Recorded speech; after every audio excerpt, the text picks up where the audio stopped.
Wanted to show you guys a video on Spalted Maple. Got some inquiries on the Spalted Maple burl that I have on eBay and on my other videos. And this is a raw slab that you get when you cut it down into billets. And you plane it and you smooth it and you sand it. You get the nice spalt lines.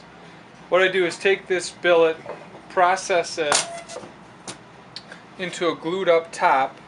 And I'm always looking for the better side where I've got the most figure. This is now glued up and processed onto a body.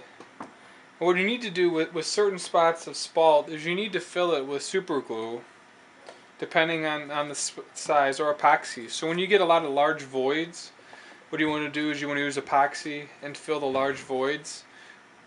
And if you've got the inclusions, you want to either try and use the thin super glue or the medium super glue, depending on how thick this is. With this hole here, I used the medium super glue, and gets it nice and hard. And then from there, you go around and you look at all the other little cracks and whatnot, and you want to fill them with the thin glue. So as you're routing this, I'm gonna make another Les Paul top here. As you're routing this, you're not getting any spitting or chipping out. And then when you're finishing a spalted top, this is a guitar that I finished. It won Project Guitar of the Month on ProjectGuitar.com. This is a same piece, same pieces, all from the same big billet.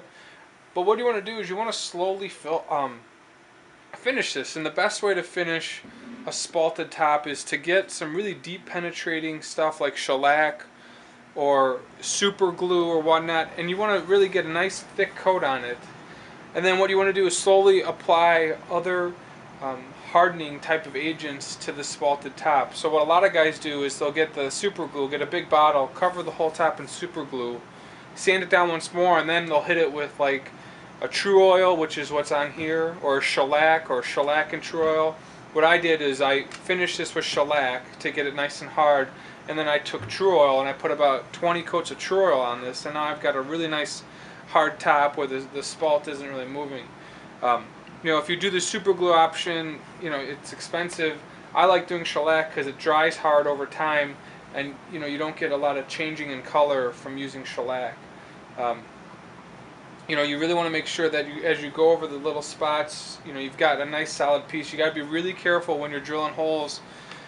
When I drilled the hole for the control pickup, the spalt was really weak here and it popped through. So what I did is I took some epoxy and I epoxied the hole and then re-drilled it. Now I've got a really solid base to go off of. So working with spalt, it's not for the faint of heart. If you're really scared or intimidated, it's easy to do drop top teles. It's a lot harder to do the Les Pauls. It really does require a little bit of skill. But if you do, fill it correctly and you do let it sit, a lot of the time you just got to let the wood sit. You just can't keep finishing it. You got to put a full coat on, let that coat dry completely, and then put another coat on. You get some really beautiful pieces with spalt. Teles are a lot easier because you've got a thinner piece, and this, since it is kind of a spongy-ish type of material in some places, it'll soak up quicker. You'll get a harder piece. A full half-inch, full-inch thick top here takes a while for this stuff to dry hard. So that's how I work on spalted tops. I really enjoy working with spalt. You get some really beautiful figure. In some instances you can take brown or yellow. You can accentuate some pieces. If you don't think you're getting enough color, you can layer in some color, get the piece really pop.